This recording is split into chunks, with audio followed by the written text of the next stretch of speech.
Luis Herrera, ¿cómo está? Tenga usted muy buenos días. Señor Lora, buenos días. Está en controversia este asunto de la denuncia constitucional que ha presentado el Ministerio Público o el fiscal de la Nación, el doctor Villena, contra nuestra presidenta de la República por el caso de los Rolex. ¿Qué impresión tiene usted de esta denuncia y si hay fundamentos, suficiente sustento como para ello? Bueno, no he leído la denuncia en sí, por tanto no podría entrar al análisis de la materia probatoria, pero se entiende por que el fiscal de la Nación, si plantea una denuncia constitucional contra la primera mandataria, es porque tiene con lo que se llama evidencia suficiente o indicios suficientes que sustentan su teoría del caso, ¿no? Y en este caso la teoría del caso es que se ha recibido dinero, o en este caso Rolex, joyas de oro, con la finalidad de hacer algo que en la práctica es algo debido, o sea, transferir presupuestos a un gobierno regional. Estamos hablando de la figura de soborno, porque el delito que menciona, el presunto delito que menciona la denuncia constitucional es cohecho pasivo impropio. Efectivamente, ¿por qué es impropio? Porque normalmente el soborno es para que la autoridad no haga determinada cosa. Pero en este caso es parte de la función asignar presupuestos.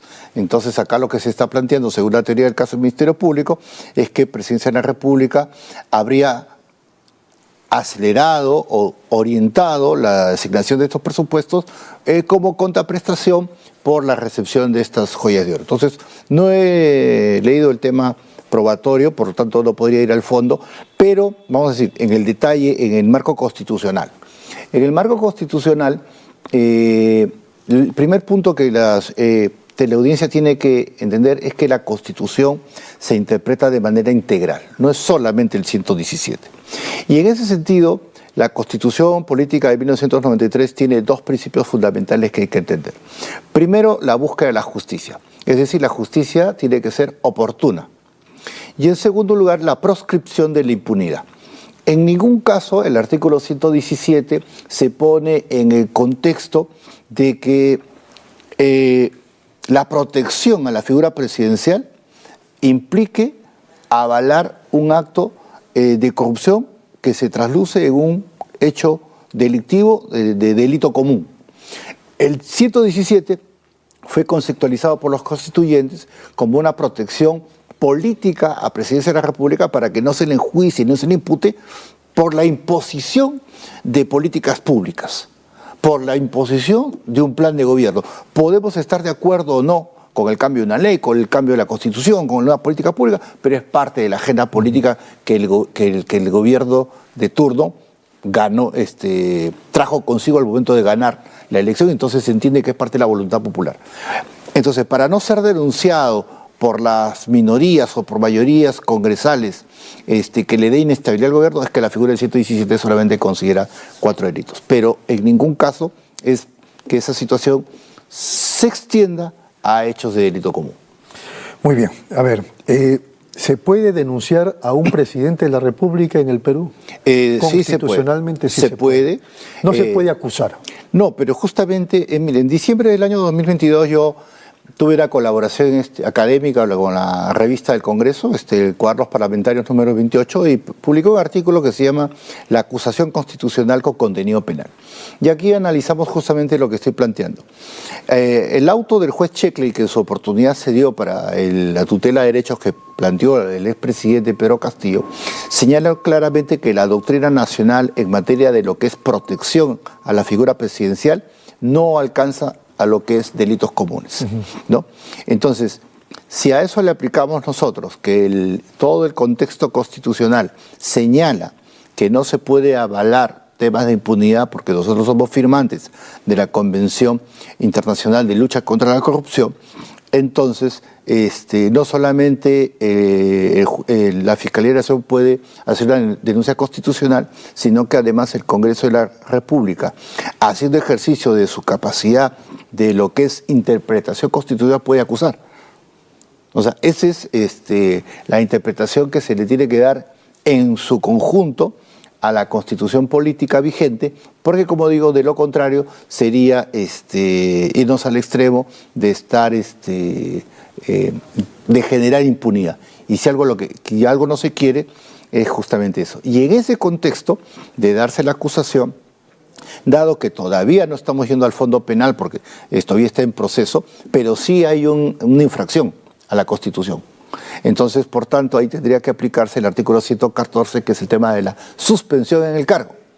Entonces, si el Congreso de la República acusara, paralelamente, entiendo yo, y esa es la interpretación que yo hago de la Constitución y que señalo y sustento en este artículo, es que tendría que aplicarse en ese contexto el artículo 114 y suspender al presidente en ejercicio del ejercicio de su cargo. Muy bien. Bueno, lo que usted plantea es más audaz. Salvo que yo lo esté malentendiendo, usted dice, sí se puede investigar e incluso acusar. Así es.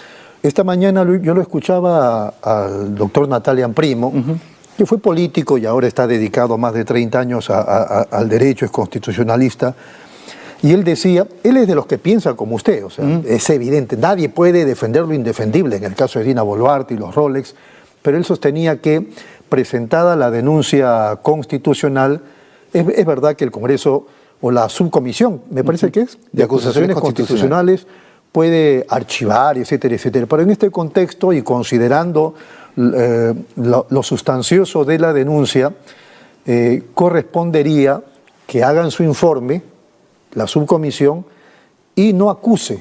Ahí tiene que detenerse y esperar los 5 años. Eso le entendía Natalian Primo. Es que, como digo, a ver, el mundo del derecho tiene, vamos a decir, dos escuelas. Vamos a decir, el positivismo, en cuyo caso yo estoy planteando la interpretación del derecho al littering, ¿no? Lo que dice textualmente la norma. Bajo esa lógica de interpretación, el artículo 117 de la Constitución es una norma cerrada. No puedes acusar. No puedes. ¿No? Y la segunda forma de ver el derecho es que el derecho se enriquece a través de lo que se llama la escuela de interpretacionismo.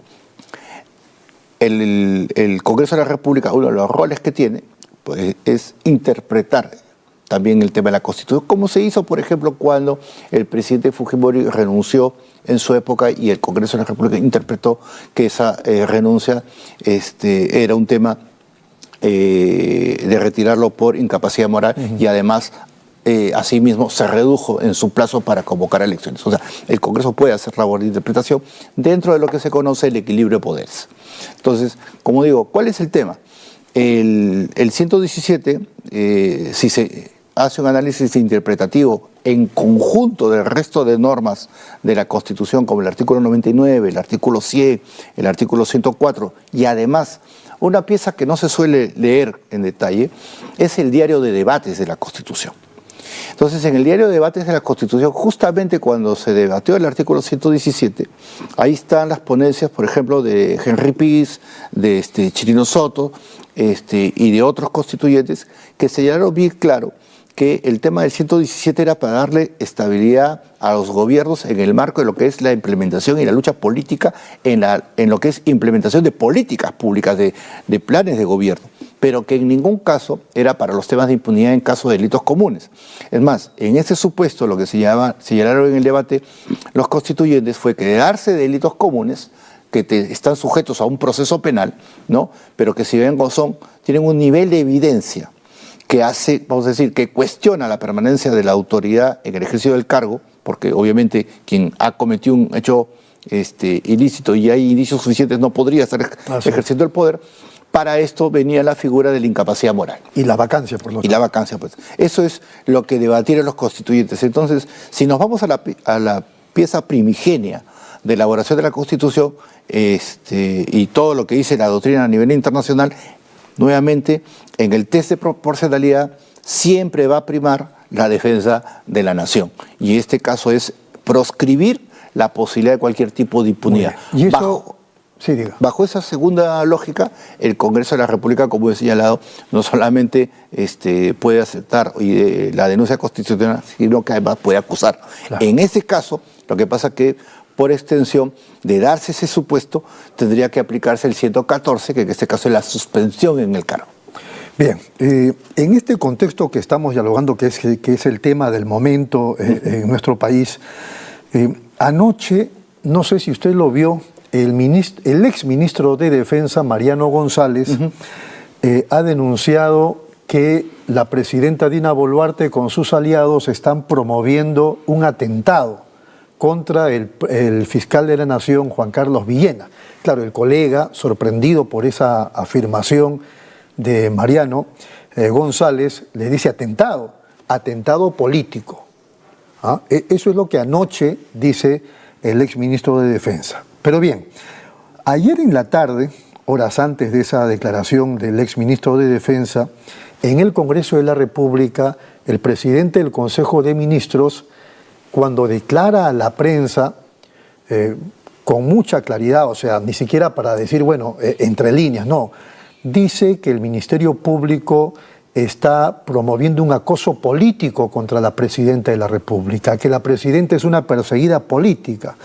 Y a su vez, allí nomás porque estaba presente junto con el Premier, el ministro del Interior, el señor... De Justicia, me parece que... Perdón, el de Justicia, tiene razón, sí. el de Justicia. Doctor Arana. ¿Cómo se llama yo? El doctor Arana. El doctor Arana. Sostiene, dice, entre líneas, pero es casi claro en su declaración, que el Congreso debiera destituir por infracción constitucional al fiscal de la Nación. ¿Qué le parece todo eso? Me parece que es la muestra y el reflejo de un problema profundo en la gobernabilidad del país, que es la debilidad del sistema de justicia. Porque independientemente de la interpretación constitucional que hacemos al caso, los hechos reales nos dicen que el sistema de justicia y principalmente el Ministerio Público está severamente cuestionado por, primero, ineficiencia, que viene siendo demostrada permanentemente en los años, porque ya vemos que los juicios por corrupción no terminan, no tenemos gente sentenciada, gente que ha reconocido corrupción sigue libre y rateros, o sea, de la calle son detenidos por la policía y son liberados por el Ministerio Público. Eso en cuanto al operativo. Y en un segundo vemos pues que el Ministerio Público muestra claramente la existencia de facciones al interior en una clara lucha de poder. Bajo esa lógica, obviamente el sistema de justicia está severamente cuestionado. Pero no hay buenos ni hay malos. Vamos a decir, lo que hay es un contexto de gobernabilidad deficiente. Entonces, bajo esos contextos de gobernabilidad deficiente, para que se sostenga cualquier modelo democrático, tenemos que... Para aclarar, no empieza esto con Villena, ni con Patricia Benavides. Esto viene un poquito más atrás. Así es. O mucho más atrás. No, mucho más atrás. Pero, y ahí digo, no podemos quedarnos en que porque el otro es malo, yo soy bueno. Acá no hay buenos ni malos. Entonces, acá tienen que haber reglas básicas de convivencia para que los modelos democráticos funcionen. ¿Cuál es la regla básica? La regla básica de cualquier modelo democrático es el respeto a los lineamientos de la justicia. Bajo el respeto de los lineamientos de la justicia, el fiscal de la Nación tiene un rol.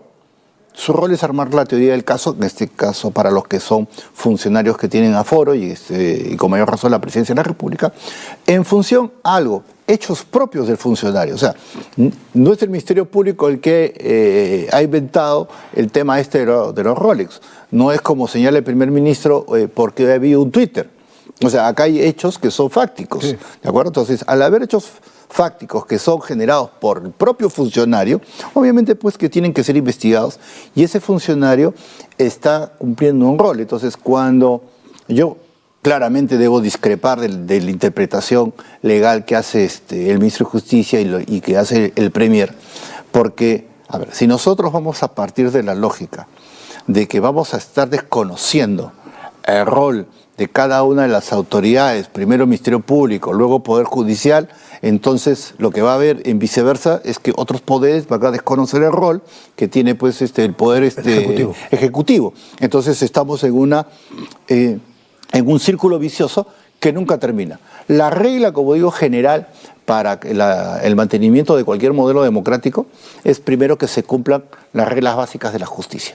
Y las reglas básicas de la justicia es que ante la ocurrencia de un hecho presuntamente delictivo, los órganos de justicia tienen que investigar, ¿no? Y si encuentran indicios suficientes, tienen que acusar.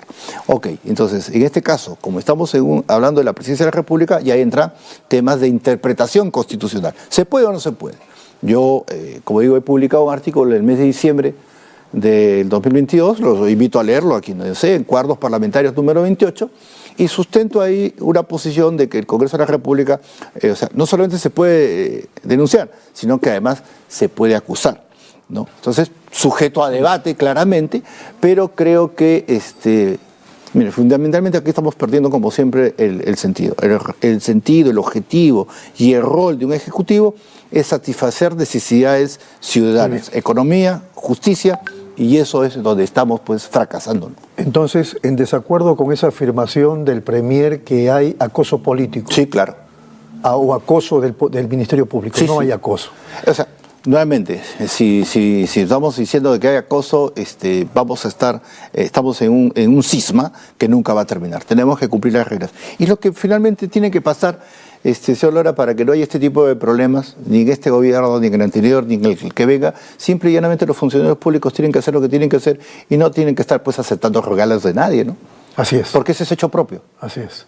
Y en cuanto a la infracción constitucional que ve el ministro de Justicia, tampoco usted lo aprecia. Nuevamente, porque si estamos diciendo pues que el fiscal de la Nación, por ejercer su rol constitucional, está haciendo un tema, está incumpliendo su función, estamos hablando pues de una relación negativa, como digo. Y yo no estoy diciendo que el Ministerio Público pues sea sacrosanto, o sea, tienen problemas severos que manifiestamente son evidentes y que tendría que dar lugar a una reforma severa en el Ministerio Público y en general en el sistema de administración de justicia. Pero como regla básica del derecho, tenemos que respetar, mientras que no haya acción constitucional en contrario para modificar el sistema, que el fiscal de la Nación tiene la titularidad de la acción penal en ese caso. Y sin embargo es un exceso del exministro de Defensa decir que hay una suerte de atentado político contra el fiscal de la Nación.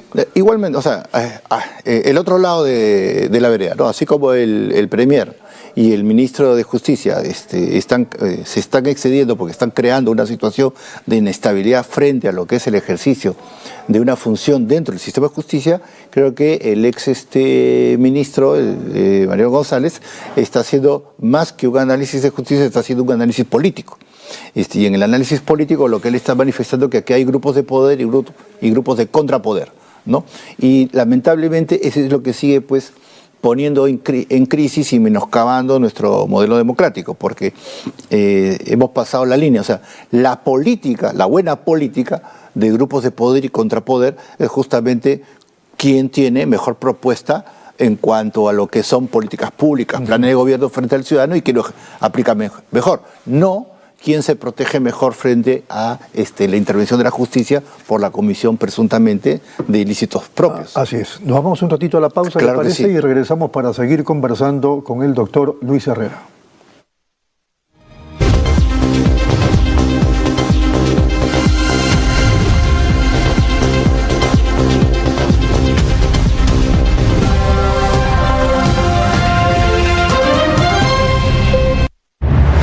Nueva app de Derrama Magisterial.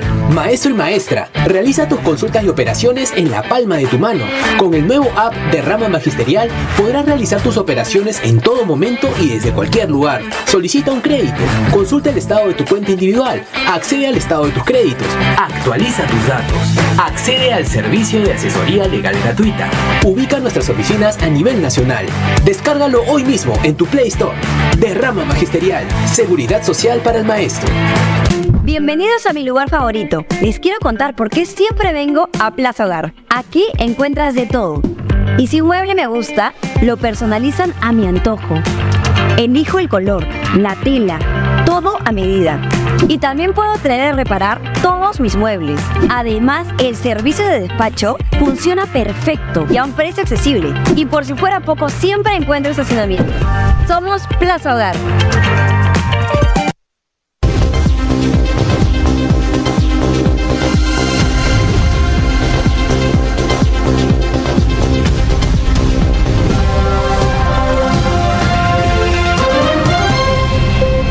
Muy bien, seguimos aquí en Nativa Nos Conecta, esto es Pulso Informativo, estamos conversando con el doctor Luis Herrera Romero, en su momento jefe del Gabinete de Asesores del Ministerio del Interior.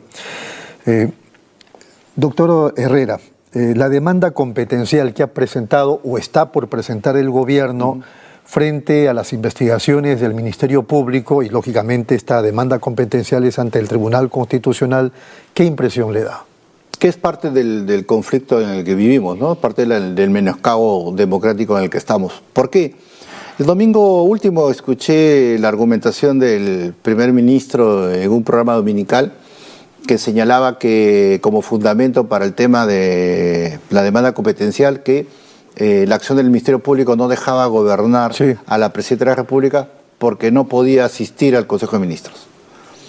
Mire, si ese es el argumento jurídico del Premier, pues obviamente esa demanda competencial pues no tiene ningún futuro, ¿no? Porque no estamos discutiendo nada de fondo, simplemente se cambia la agenda y punto, ¿no? Entonces, eso demuestra, primero, orfandad de argumentos, y segundo, no está yendo al tema, o sea, no está diciendo para qué realmente están interponiendo esta acción. Entendemos todo, por lo que se trasluce en las declaraciones de estos funcionarios, que la demanda competencial tiene como objetivo paralizar la acción del Ministerio Público y en este caso también del Poder Judicial sobre la acusación frente al tema de lo que ya hemos hablado, la investigación a la Presidenta de la República. El tema de fondo es lo que hemos hablado. ¿Se puede o no se puede investigar a un Presidente de la República en ejercicio? ¿Se puede o no se puede acusar a un Presidente de la República en ejercicio?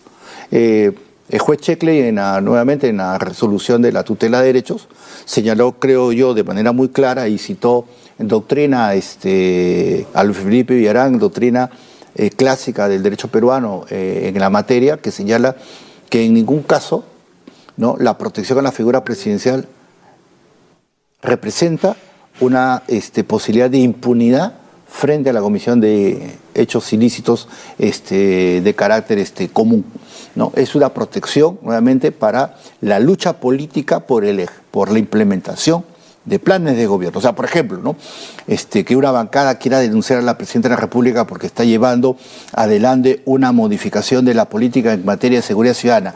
Vamos a modificar completamente el Código Procesal Penal, vamos a eliminar el modelo garantista y vamos a poner un modelo penal del enemigo, donde el delincuente sea considerado un enemigo del Estado y por tanto se va a implementar la acción A, la acción B y la acción C. Y hay un grupo parlamentario que dice que eso es violatorio de derechos humanos y quiere denunciar al ministro y a la Presidencia de la República por eso. Por eso no podría. Porque estamos en el debate, pues esa es acción política, pero no por el tema de los ejemplos más agresivos que se ponen, ¿no? O sea que si un funcionario público aforado mata a alguien, no puede ser investigado, no puede ser acusado. Tendría que ser. No, tiene que ser. Porque, como digo, la Constitución política y el Perú ha suscrito la Convención Internacional de Lucha contra la Corrupción. Y el eje fundamental de la lucha contra la corrupción es facilitar la investigación y la acusación de manera oportuna. Muy bien. ¿Asume usted entonces que el Tribunal Constitucional no va a cometer el error de darle la razón al gobierno? Debiera no darle la razón, porque en este caso, como digo, se trata del ejercicio de funciones que son clave para todo modelo democrático. O sea, el modelo democrático se basa fundamentalmente en el ejercicio de la acción de la justicia, cuando la justicia es igual para todos. Claro que ahí hay mucho por hacer porque hay cuestionamientos, como digo, severos para el tema de la acción del Ministerio Público, en algunos casos para el Poder Judicial. Tenemos que ir a una reforma mayor, pero ya eso es parte ya de otro debate, ¿no? Muy bien, para ir concluyendo, quería hablar del tema de la lucha contra la delincuencia. Usted ha declarado anteriormente, no sé si se ratifica en la idea de que está fracasando esta lucha contra la criminalidad. No, claro que me ratifico. A ver, yo siempre, justo este 1 de junio cumplo 30 años de abogado, y en 30 años de abogado, tanto en el mundo privado como en el mundo público y en el mundo académico, siempre me ha gustado hacer seguimiento de la estadística y eso me ha llevado a concluir que, mire, las políticas públicas solamente se pueden interpretar de dos maneras, por resultados o ideológicamente. Yo siempre voy a apoyar y a bregar porque se interpreten por resultados. Claro. Y si hablamos por resultados, la política pública en materia de inseguridad ciudadana ha fracasado porque del 2004 a la fecha se ha quintuplicado el delito en el Perú si tomamos como indicador la cantidad de denuncias recibidas por la Policía Nacional. El año 2004 fueron... Que no son todas, porque hay mucha gente que no denuncia. Que solamente el 17% según los estudios. La cifra negra de no denuncia es 83%. Y eso es lo grave, porque el año pasado cerramos con 755.000 denuncias, lo que quiere decir que en la práctica hubieron 4 millones, casi de 4.300.000 hechos delictivos.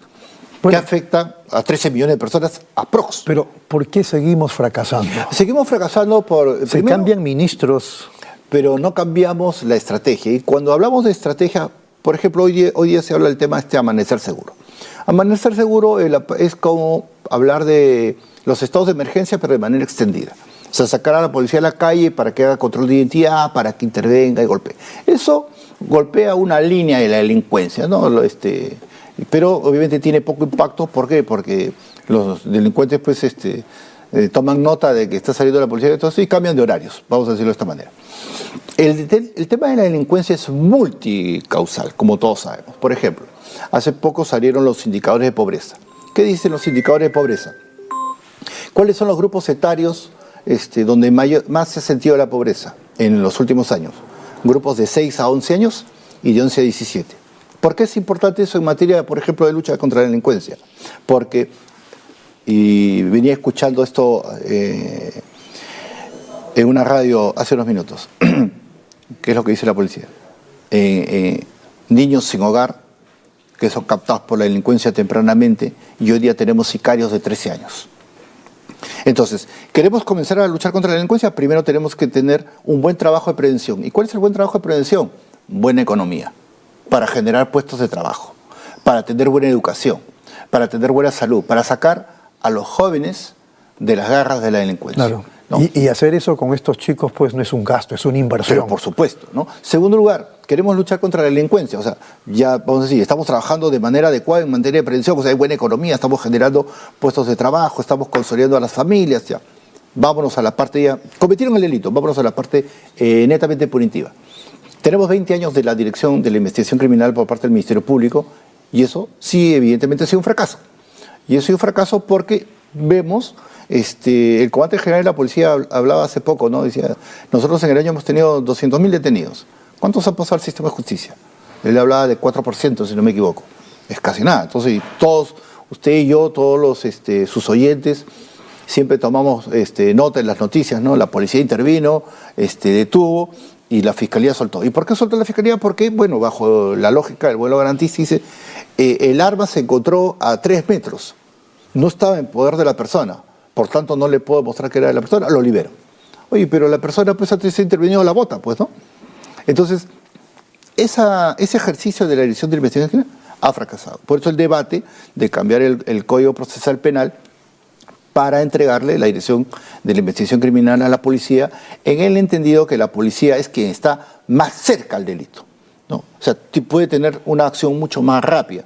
Por eso, y ahí hay que tomar nota, y seguramente usted lo va a analizar en otro programa, hay que tomar nota de la demanda de inconstitucionalidad que está planteando el Ministerio Público contra los decretos legislativos 1592, 1604, 1605 y 1611 que se promulgaron el año pasado, que fueron un paso inicial en el proceso de la reforma y que, por ejemplo, permite que la policía pueda intervenir de manera rápida ante hechos de flagrancia. El caso que estamos hablando y que todos se habla hoy día del rescate de la empresaria. De repente, con la presencia del Ministerio Público no lo hubieran podido rescatar, porque la tramitología no lo hubiera permitido.